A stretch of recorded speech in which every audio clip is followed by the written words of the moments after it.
두려운 치과 치료 편안하게 받을 수 없을까요? 수면 치료 후 못 깨어날 수도 있나요? 수면 치료는 의식하 진정 상태를 유지하면서 진행하는 치과 치료인데요.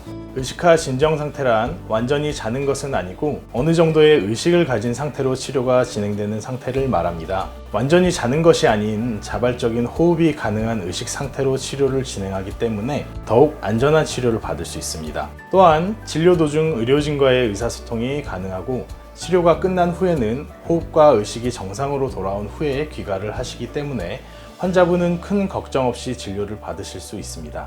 저희 치과에서는 진정 약물에 대한 회복제를 항상 구비하고 있기 때문에 수면 치료가 끝난 후에 못 깨어나는 경우는 없다고 보시면 됩니다.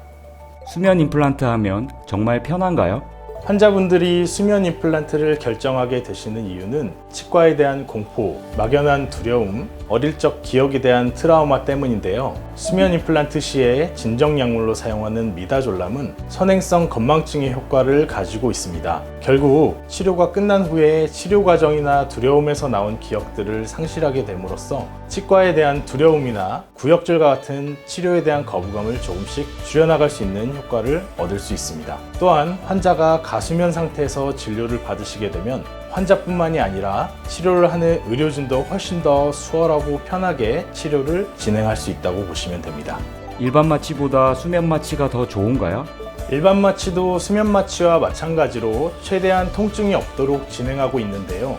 마취 전에 바늘이 들어가는 표면에 마취 크림을 발라서 마취 주사를 찌를 때의 통증을 최대한 줄이며 무통 마취기를 이용하여 주사액이 들어갈 때의 통증을 최대한 줄여드리는데요. 이는 수면 마취를 해도 동일하게 적용이 됩니다. 일반 마취와 수면 마취는 통증에 대한 느낌은 같다고 보시면 됩니다.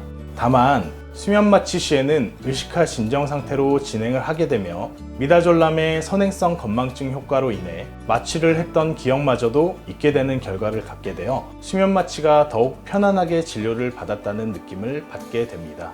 임플란트를 해야 할 경우는 언제인가요? 예기치 못한 사고, 소홀히 한 구강 질환, 노화로 인한 잇몸, 치아 약화 등으로 인해 치아를 상실했을 경우 임플란트 식립이 필요합니다. 많은 치아 중에서 하나 정도는 없어도 되겠지, 혹은 나중에 치료받아도 되겠지 라는 가벼운 생각으로 상실된 치아의 빈자리를 방치하시는 분들이 많습니다. 하지만 치아의 빈 공간을 방치하게 되면 치아의 기능이 저하되는 것은 물론 주변 치아의 이동이나 기능 상실 등으로 구강 전체에 악영향을 미치기 때문에 더 큰 문제를 만들기 전에 빠른 조치를 취해 주시는 것이 좋습니다. 잇몸이 약해도 임플란트를 할 수 있나요? 치과에 임플란트를 하러 갔는데 잇몸이 약해서 임플란트보다 틀니를 권하게 되는 경우를 겪으신 분들도 있을 것 같습니다. 대부분 오랜 기간 치아 상실을 방치하셨거나 틀니를 사용하셨거나 심한 치주 질환으로 인해 치아를 발치하게 되는 경우에 흔히 잇몸이 약하다고 표현을 합니다. 즉, 임플란트를 식립하기 위해 지지를 해줘야 할 치조골이 부족한 경우를 말하는 건데요. 이 경우 치조골 이식을 통하여 약한 잇몸을 보강해 줄 수 있습니다. 특히 위쪽 어금니, 광대뼈 안쪽, 공기주머니와 가까운 치료 부위의 경우 상악동 거상술이라는 술식을 통하여 광범위한 뼈이식을 한 후 임플란트를 식립하게 됩니다. 이렇게 뼈이식을 하게 되는 경우에는 인공뼈나 동종골을 사용하여 임플란트를 단단하게 지지하게 되는데 식립한 임플란트를 이용하여 저작을 하기까지 기간이 약간 더 걸리는 것을 제외하면 임플란트를 사용하시는 데에는 아무런 지장이 없다고 말씀드릴 수 있습니다.